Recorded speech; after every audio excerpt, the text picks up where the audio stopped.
Que a graça e a paz de nosso Senhor Jesus esteja com os irmãos. Irmãos, nós temos tido o privilégio de estudar livros inteiros da Bíblia. E nós começamos há 3 semanas atrás, hoje é a 4ª semana, estudar 2 aos Coríntios. Abra aí. 2 aos Coríntios, capítulo 2, 14 a 17. São 4 versículos preciosos. 2 aos Coríntios, capítulo 2, 14 a 17. Eu vou ler o texto. Eu queria que os irmãos prestassem bastante atenção na leitura do texto. E depois na exposição do mesmo.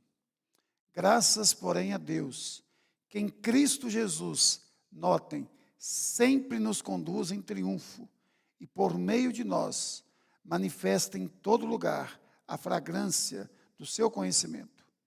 Porque nós somos, para com Deus, o bom perfume de Cristo, tanto nos que são salvos, como nos que se perdem. Para com estes, cheiro de morte, para a morte, para com aqueles, aroma de vida, para a vida. Quem, porém, é suficiente para essas coisas? Porque nós não estamos, como tantos outros, mercadejando a palavra de Deus. Antes, em Cristo é que falamos, na presença de Deus, com sinceridade e da parte do próprio Deus. Amém. Ó Pai, como é bom poder nos reunir para juntos lermos e meditarmos a Tua palavra. Que o Senhor, pela Tua graça, esteja falando conosco. Em nome de Jesus, amém. Irmãos, nós estudamos semana passada sobre a disciplina e a restauração de um irmão na igreja de Corinto. Aparentemente, esse irmão que foi disciplinado e depois restaurado, ele tinha dado ouvidos a alguns falsos mestres, alguns falsos profetas que haviam infiltrado na igreja de Corinto, tentando minar a autoridade do apóstolo Paulo. Nós vimos aqui, semana retrasada, que Paulo foi acusado de ser um homem inconstante e sem palavra.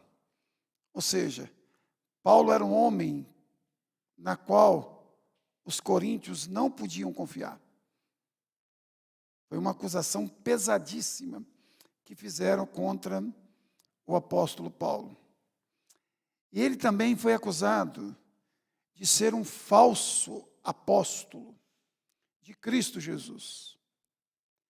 Primeiro, porque eles não entendiam como um apóstolo de Cristo Jesus podia sofrer tanto assim. Se este homem é de Deus, não é possível que ele sofra tanto assim.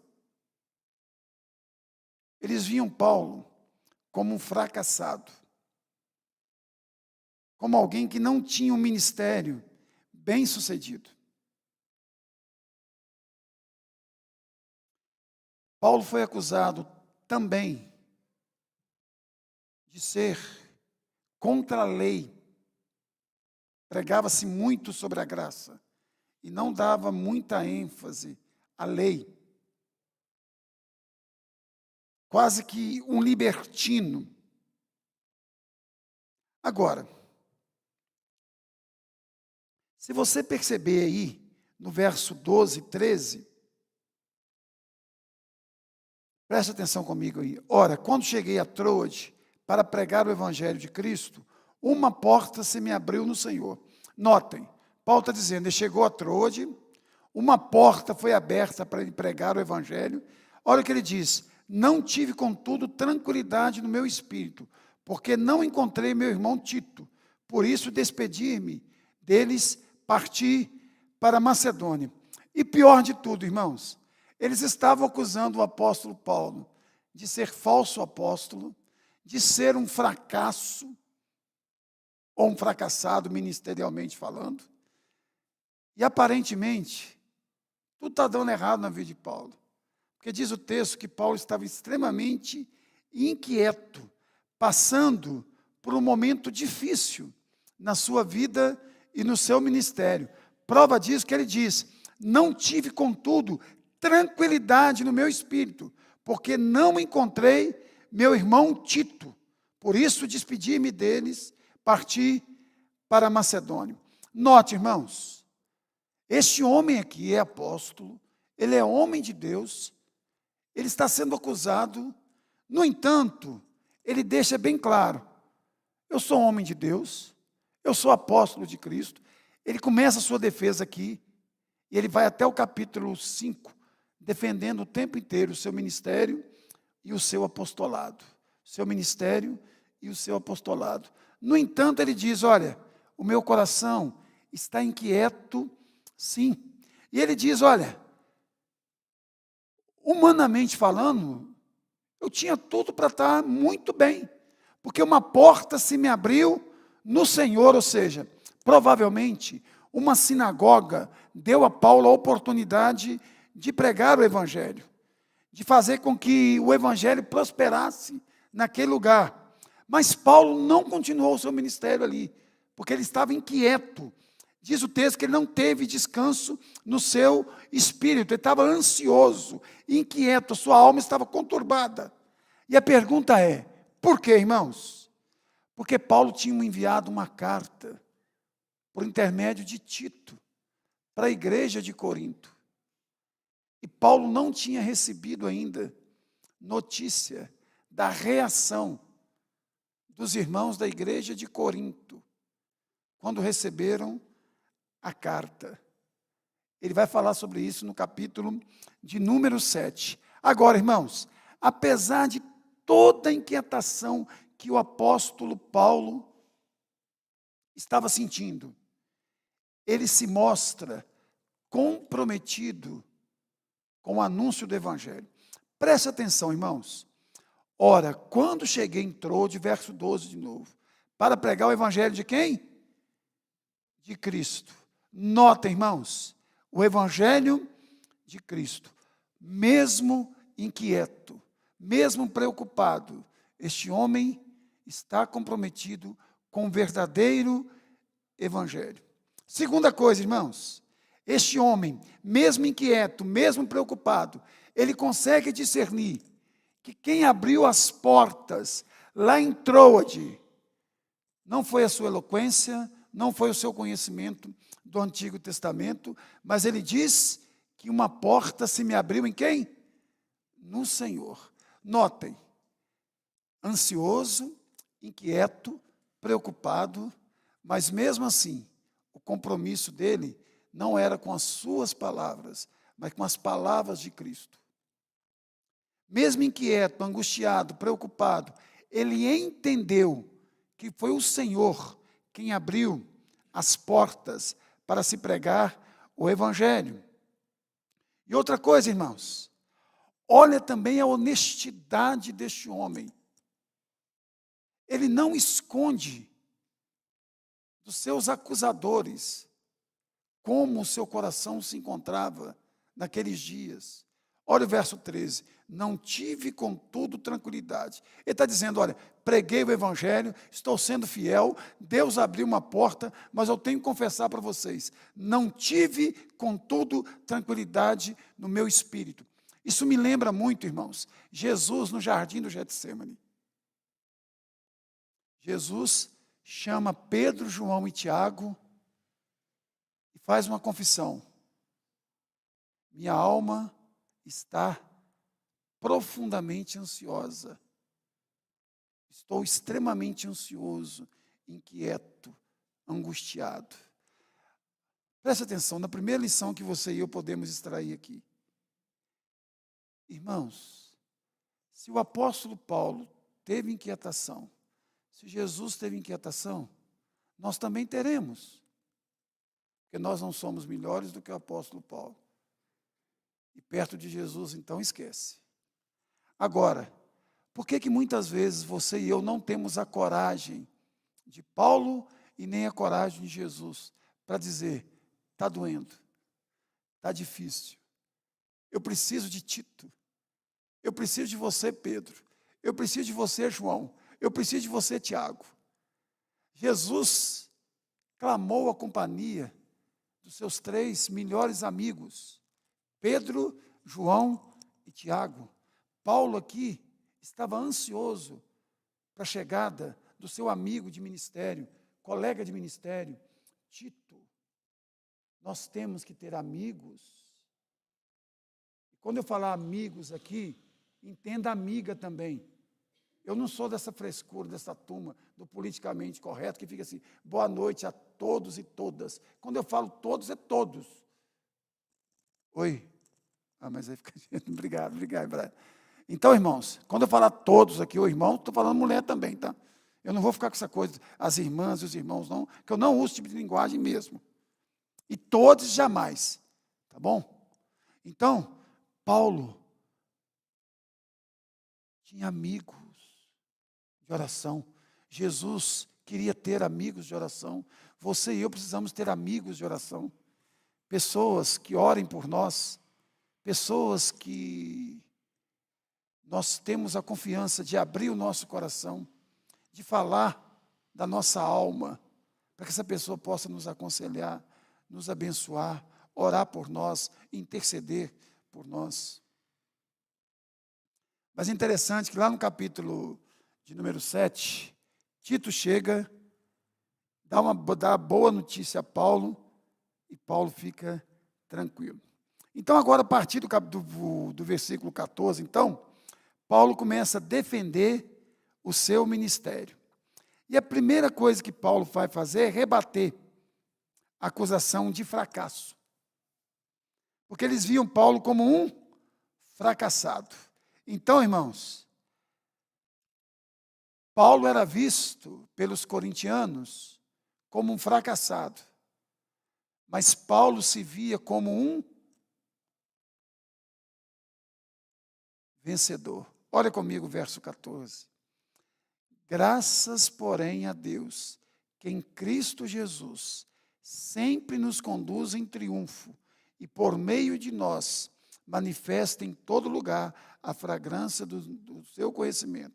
Porque nós somos para com Deus o bom perfume de Cristo, tanto nos que são salvos como nos que se perdem. Por que Paulo está usando o plural aqui e não o singular? É questão de humildade. Ele está falando é dele aqui. Ele diz, olha, eu sou um bom perfume de Cristo. Todos aqueles que têm um ministério também de pregação genuína do Evangelho, também é um bom perfume de Cristo.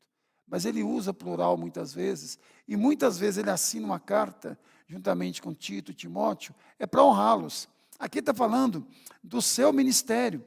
E ele usa, irmãos, 2 imagens interessantíssimas aqui. Ó. A primeira é de uma procissão de um general romano depois da guerra. E a segunda ilustração é de uma oferta sendo queimada em sacrifício a um Deus. Primeiro, então, irmãos, quando um general romano ganhava uma guerra, ele entrava na cidade, no seu cavalo, bonito, imponente. As mulheres da cidade iam jogando pétalas de rosas na frente. O cavalo pisava ali, aquilo ali subia um cheiro de perfume. Jogavam também perfume. Ele ia e atrás dele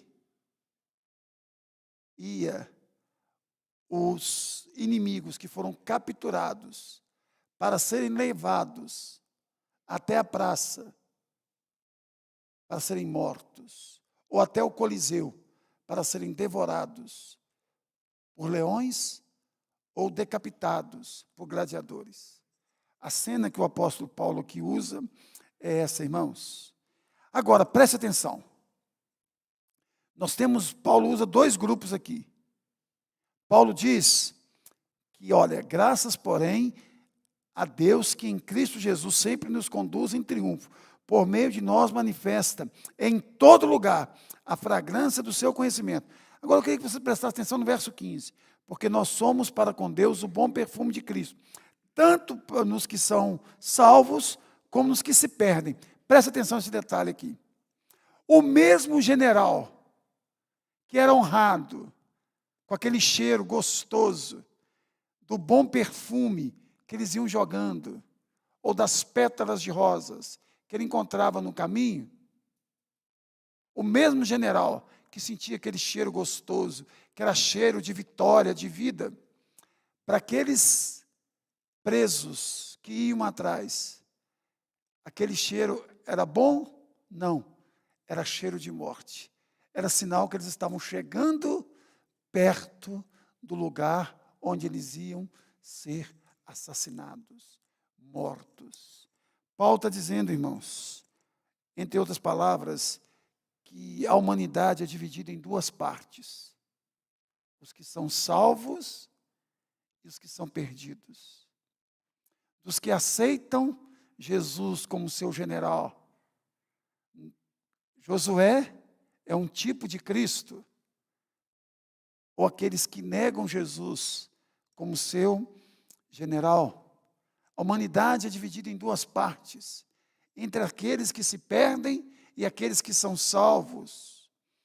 Que Jesus é o nosso grande comandante, ou nosso comandante supremo, que veio, derrotou o inimigo, saqueou o seu espólio, e agora nos conduz triunfantemente. Olha a figura que Paulo está usando. Agora, ele diz assim: graças, porém, a Deus que em Cristo Jesus sempre nos conduz. Se nós pegarmos essa ideia de Paulo, nós podemos aplicá-la da seguinte forma: Jesus é o nosso general supremo, o nosso comandante supremo. Ele veio no território do inimigo. O mundo jaz de quem? Do maligno. Ele venceu o inimigo, Satanás, e os seus filhos. Satanás e os seus filhos estão caminhando para a destruição. E Jesus e os seus filhos estão caminhando para a glória. Paulo está usando o seguinte: eu sou um fracassado? Não sou não, de jeito nenhum. Meu ministério é uma bênção para aqueles que ouvem e aceitam aquilo que eu prego. Mas, ao mesmo tempo, o meu ministério é terrível para aqueles que ouvem e não aceitam. Para uns é vida, para outros é morte. Eu acho essa figura de Paulo aqui interessantíssima, porque a cruz também divide a humanidade em duas partes. Jesus no meio e dois ladrões. Um ladrão se arrepende, crê em Jesus, confessa os seus pecados e é salvo. O outro debocha de Jesus, queria até ser salvo, mas sem a cruz. A cruz divide a humanidade em duas partes. O evangelho também, entre os salvos e os perdidos. Irmãos, notem que Paulo está deixando bem claro que tudo que nós temos, que ele tinha, e que hoje você e eu temos, vem de quem? De Deus. Notem de novo, eu vou insistir nesse versículo. Graças, porém, a Deus que em Cristo Jesus sempre nos conduz em triunfo. Irmãos, quem venceu a batalha? Foi Cristo. A força não vem de dentro de nós. A força vem do alto. Nós somos vencedores, não porque nós recebemos autoajuda, mas porque nós recebemos a ajuda do alto. Por meio de Cristo, através de Cristo, é que nós somos conduzidos em triunfo. Nós não temos mérito. Não fomos nós que vencemos Satanás e o mundo. Foi Cristo que venceu. Às vezes as pessoas podem olhar para mim, para você e falar assim, puxa vida, essa vida de fracassado, fica o tempo inteiro buscando Deus, buscando Deus, buscando Deus. Eu estou aqui, não tenho nenhum compromisso com Deus, estou numa situação muito melhor do que a dele. Coisíssima nenhuma, irmãos. De jeito nenhum. Esquece. Não está não. E o pior é quando nós achamos que o outro que não tem nenhum compromisso com Cristo está numa situação muito melhor do que a nossa. Irmãos, Asaf, no Salmo 73, dá um testemunho lá que todos nós deveríamos prestar muita atenção. Ele diz que ele quase abandonou a fé em Deus, porque ele começou a olhar para os homens e percebeu que gente que não tinha nenhum compromisso com Cristo, com Deus, tinha uma situação financeira melhor do que a dele. Às vezes tinha uma saúde física melhor do que a dele. Às vezes tinha uma beleza externa melhor do que a dele. Ele diz que pouco faltou para que ele saísse da presença do Senhor. Ele chegou a pensar consigo mesmo, se eu contar isso para alguém, vou dar um péssimo testemunho. Eu sou responsável pelo louvor no templo. Até que um dia ele entrou na casa de Deus, e Deus deu uma revelação para ele. O final dos ímpios, daqueles que não temem a Deus, não amam a Deus, não levam Deus a sério. Aí ele volta de novo para os caminhos do Senhor. Isso pode conduzir, essa coisa a gente ficar olhando para as pessoas que não são comprometidas com Deus e gerar uma certa angústia em nós, isso pode acontecer. Deveria não, mas pode acontecer. Então, todas as bênçãos que nós possuímos estão em Cristo. A única maneira de você ser aceito por Deus e aprovado por Ele e conduzido em triunfo é estando em Cristo. Projeta para nós, Gabriel, por gentileza. Não precisa abrir sua Bíblia, não. 1 João 5,12. Por favor, projeta aí. Vamos ler juntos? Vamos lá? Aquele que tem o Filho tem a vida. Aquele que não tem o Filho de Deus não tem a vida. Perceberam? E outra coisa, irmãos, o triunfo que nós temos em Cristo, ele é constante. Mais uma vez, estou insistindo no texto, você vai decorar de versículo. Graças, porém, a Deus, que em Cristo Jesus sempre, sempre, sempre. Irmãos, é triunfo na alegria, é triunfo no choro, é triunfo na saúde, é triunfo na doença, é triunfo na prosperidade, é triunfo na adversidade, é triunfo na aprovação, é triunfo na rejeição. Em todos os momentos e em todas as circunstâncias da vida, nós estamos sendo conduzidos triunfantemente em Cristo Jesus. E Paulo vai dar um testemunho maravilhoso lá no capítulo 12, quando ele fala do espinho na carne.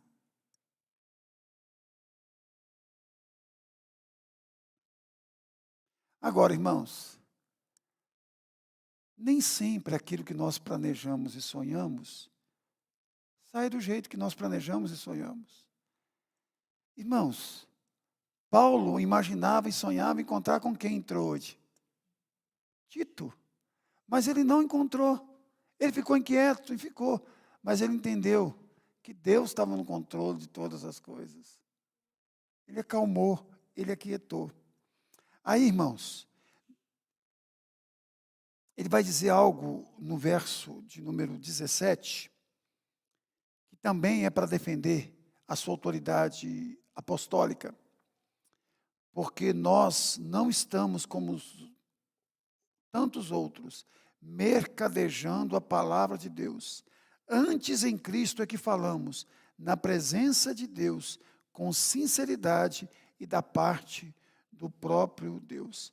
Agora Paulo está dizendo, olha, eu sou um bom perfume de Cristo, o meu ministério testifica a respeito disso, O que eu prego é cheiro de vida para quem recebe, é cheiro de morte para quem nega, diferentemente desses falsos mestres e desses falsos profetas que vocês abrigaram na igreja de vocês.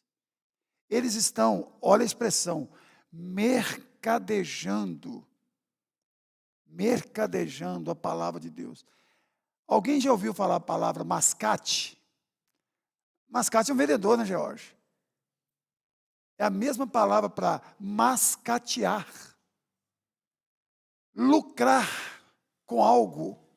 Ou seja, Paulo está dizendo, olha, os falsos mestres que estão aí dentro da igreja de vocês, eles estão usando o evangelho para ganhar dinheiro, para lucrar.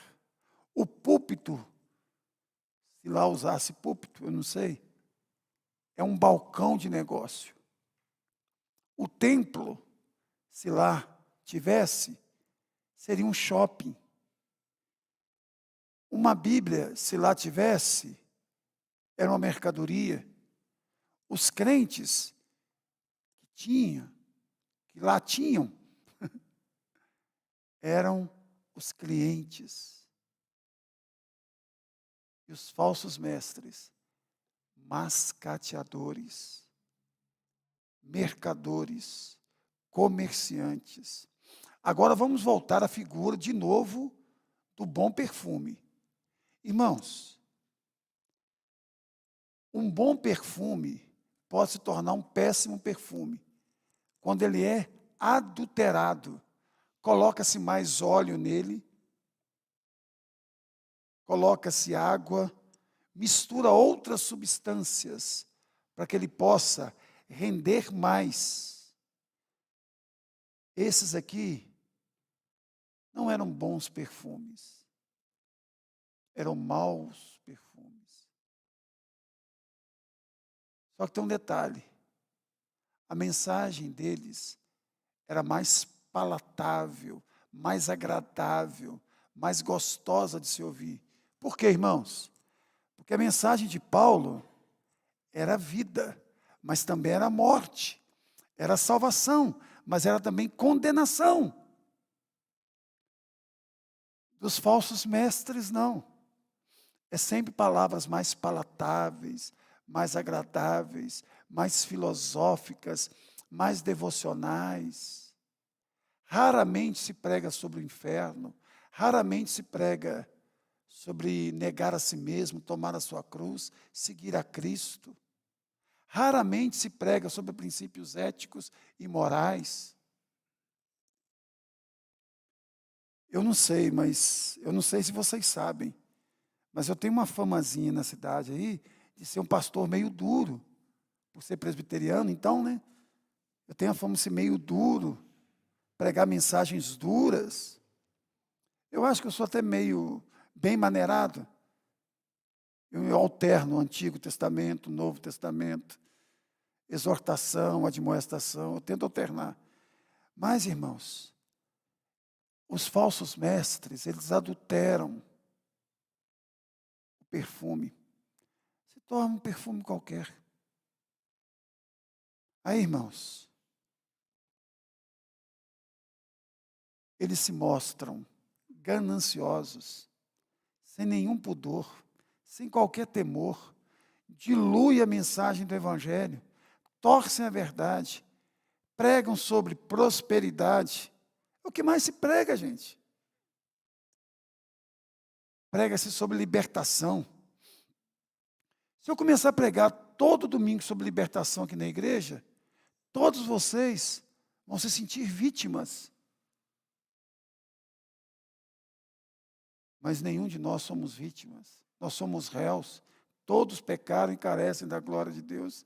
Quando nós começamos a pregar só sobre libertação, igual nas igrejas neopentecostais e algumas pentecostais, a pessoa vai sempre lá, ó, vou orar por você, que você está sendo oprimida pelo seu patrão, você está sendo oprimida pelo seu chefe, você está sendo oprimida pelo diabo, você está sendo oprimida pelo seu vizinho, você tem que jogar sal na sua laje, você tem que trazer uma vassoura para varrer o capeta da sua casa. Aí você vem me ouvir aqui, eu falo que o capeta da sua vida é você. Que o maior diabo que você tem na sua vida é você mesmo. palavra de diabo é adversário. Ninguém aqui, para mim, é vítima. Todos nós somos réus. Nós temos que nos arrepender do pecado.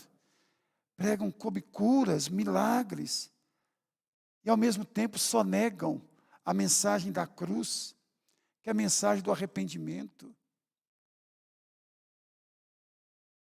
Irmãos, eu estou lendo 2 livros assim, fantásticos. Primeiro, A Teologia do Aconselhamento, Jay Adams. É um livro mais técnico. Eu não recomendo muito, não, a não ser os obreiros aqui da igreja. É um livro mais técnico. E estou lendo um livro que eu ganhei da Giovana no domingo. Santo, Santo, Santo. É o título do livro. Escrita por uma moça que foi lésbica. É o melhor livro que eu já li na minha vida sobre a santidade de Deus. Eu nunca li nada parecido. Eu já li quase todos os teólogos famosos. Eu já li. É o melhor livro que eu li, um livro de 140 páginas. E é impressionante como essa moça trata sobre arrependimento e como Jay Adams também trata do verdadeiro arrependimento. Arrependimento é quando nós olhamos para dentro de nós, enxergamos a nossa feiura, o nosso pecado e, ao mesmo tempo, a santidade de Deus, mas não como uma santidade irada, mas como uma santidade bonita, uma santidade que Deus quer partilhar conosco. Isso muda totalmente a nossa visão. Mas parece que nós não gostamos mais desse tipo de mensagem, porque ela é desafiadora. Ela nos cobra uma posição, uma decisão. Eu fico vendo, cara, quantos pastores estão assaltando o bolso de crentes incautos e se enriquecendo. Eu defendo uma tese. Nenhum pastor pode ficar rico, não tem jeito. É vocação. Não dá para ficar rico. Eu não conheço um pastor que ficou rico. Nenhum. Presbiteriano. Se você conhece, me apresenta. Só se nasceu rico. Você conhece algum, Lúcio? Pode falar. Só se nasceu rico. Eu não conheço.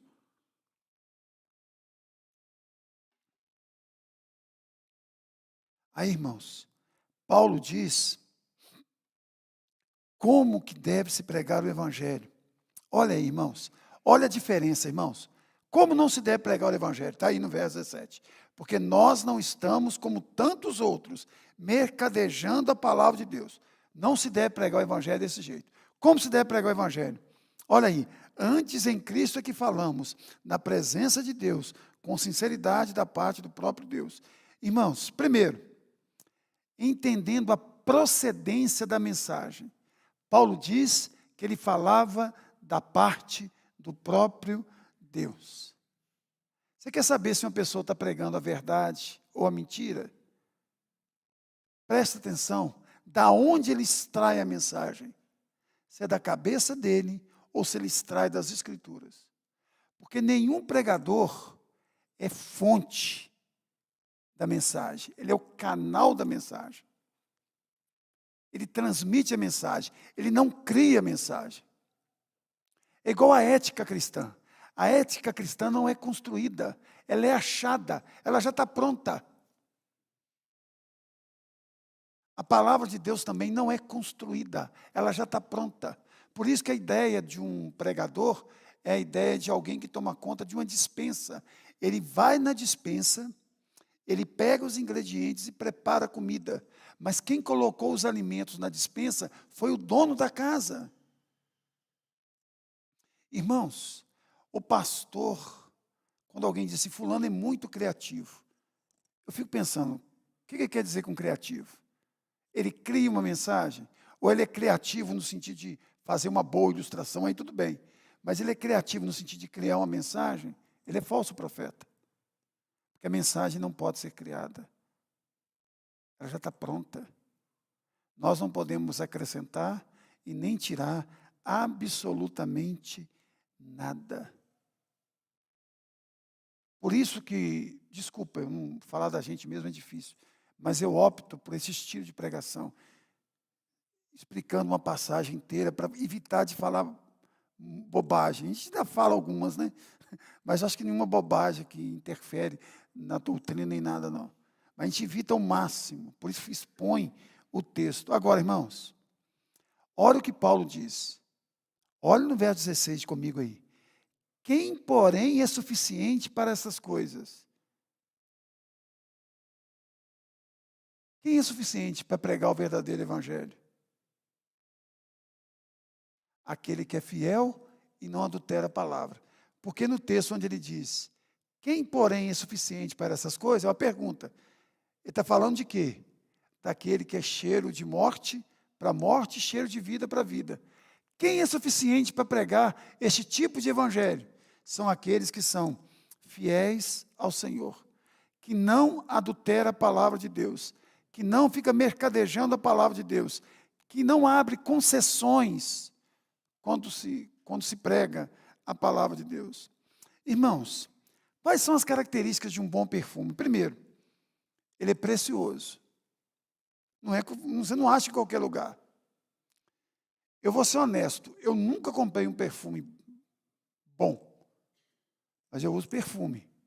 Todo ano Deus levanta um ou dois e me dá. Graças a Deus. Louvado seja Deus. Continue assim.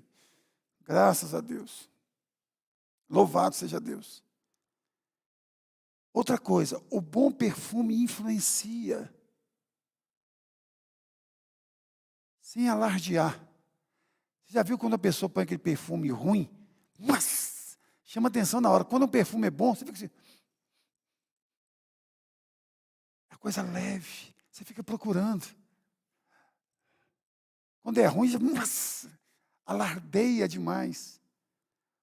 O bom perfume não grita, ele penetra na pele.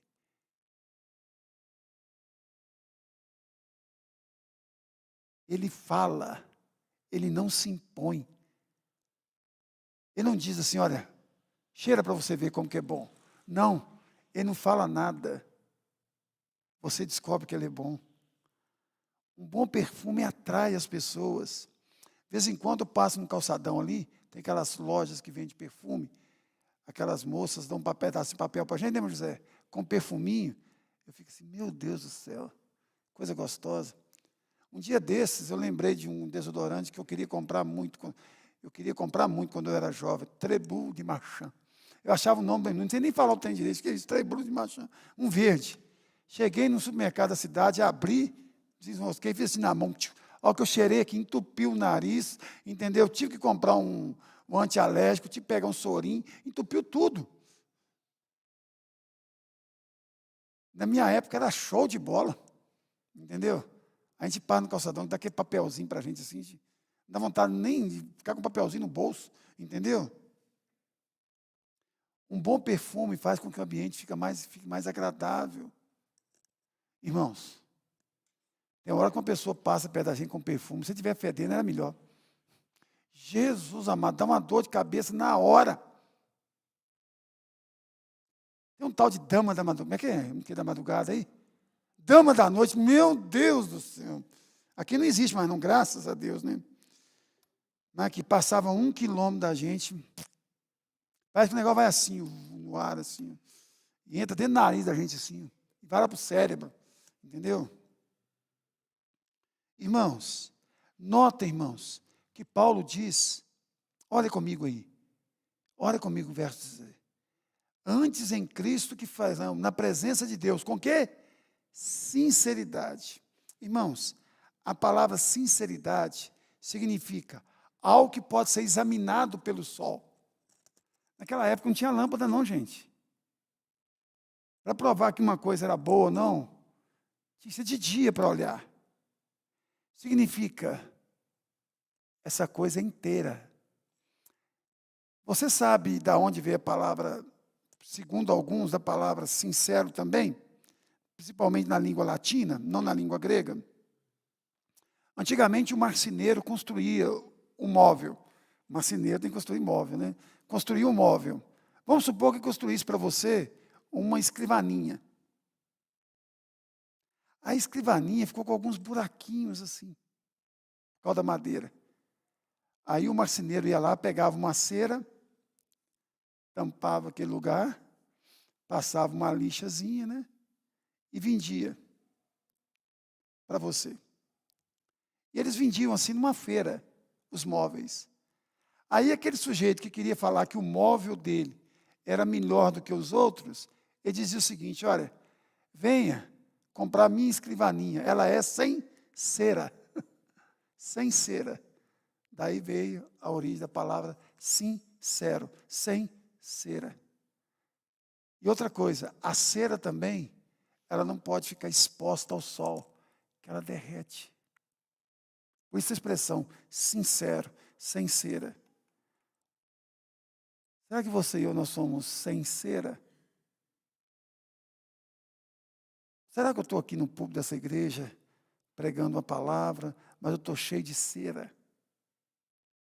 E só a José que fala assim, meu Deus do céu, se esse povo conhecesse este homem, já tinha todo mundo embora daqui a muito tempo. Isso não aguenta 5 minutos do sol do meio-dia. Derrete todo. Vamos extrair para nós aí 3 lições, irmãos, desse texto. A primeira delas, irmãos, Jesus é o nosso general. E eu deixei por último aqui, irmãos. Quando o general entrava na cidade, os filhos do general caminhavam juntos, junto ao pai. Se tivesse 4 filhos ia do lado do pai. Você já viu aquela cena quando o general entra na cidade, naqueles filmes épicos, naqueles filmes romanos, que o filho está chegando na cidade, aí o menino vai correndo do lado do pai, assim, de um lado do outro. Irmãos, Jesus é o nosso general, ele está entrando e nós estamos entrando com ele. Segunda coisa, irmãos, Deus requer que os pregadores, os pastores, os crentes, sejam soldados desse grande general, sejam sem cera, sinceros, que não sejam lerdos, no sentido de cair em qualquer conversa, em qualquer lábia. Fiquem atentos comigo, com Lúcio, com Roseli, com os presbíteros da igreja, com os obreiros da igreja. Vocês não têm que engolir tudo aquilo que vocês ouvem. Tudo tem que passar pelo crivo das Escrituras.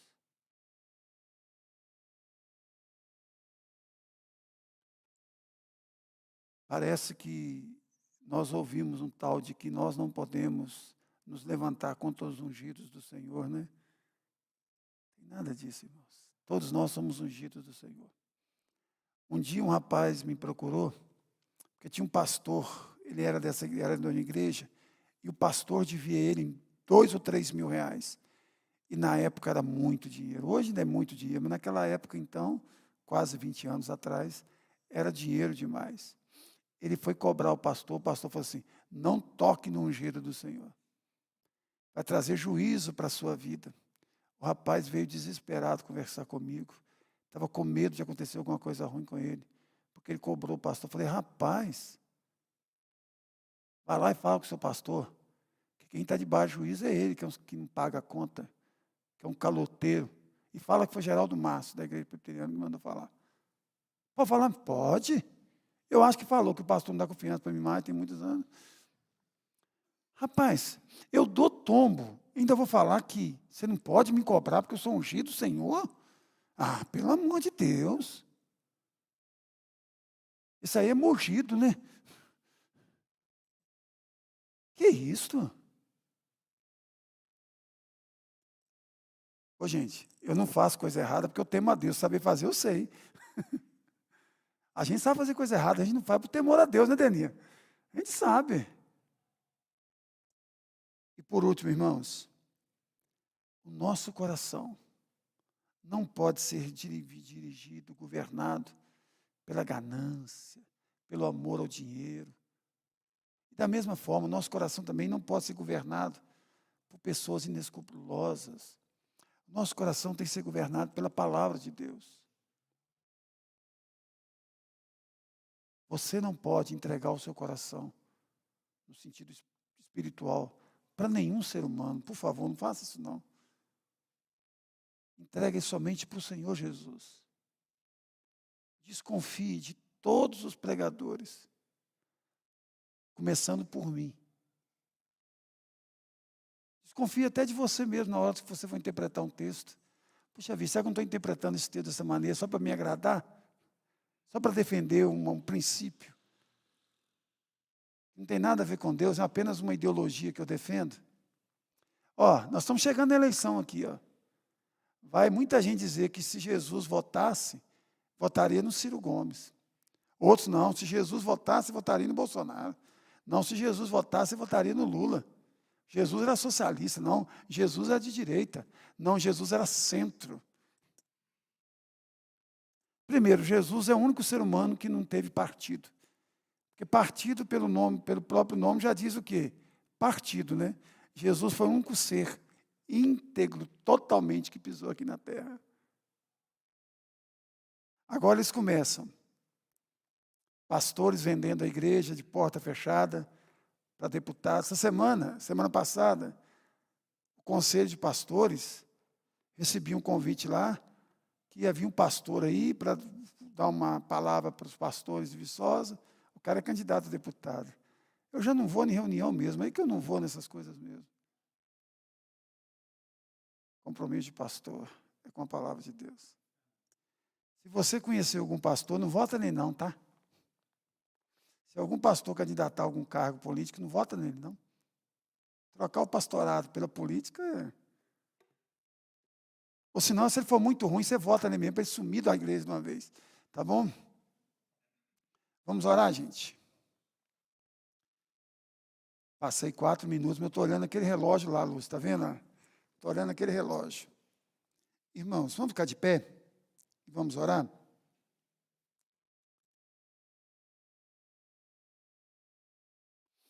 Ó Pai, nós queremos te louvar e te agradecer, porque em Cristo Jesus nós somos conduzidos de forma triunfante. Louvado seja o Senhor. Te agradecemos, ó Pai, porque nós não somos apenas vitoriosos, nós somos mais do que vencedores. Não porque temos mérito, mas apesar de todos os nossos deméritos. Te agradecemos, ó Pai, o Senhor nos deu a Tua palavra, nos deu o Teu Espírito, e tem nos orientado através dele. Louvado seja o Senhor. Que nós sejamos, ó Pai, como os cristãos de Bereia, que examinavam a Tua palavra, que tinham um compromisso, não com o apóstolo Paulo, mas com a palavra do Senhor. Que nós sejamos assim, ó Pai. Que nós possamos ter discernimento para saber aquilo que vem do homem e aquilo que vem da parte do Senhor. Essa é a nossa oração. Em nome de Jesus. Amém.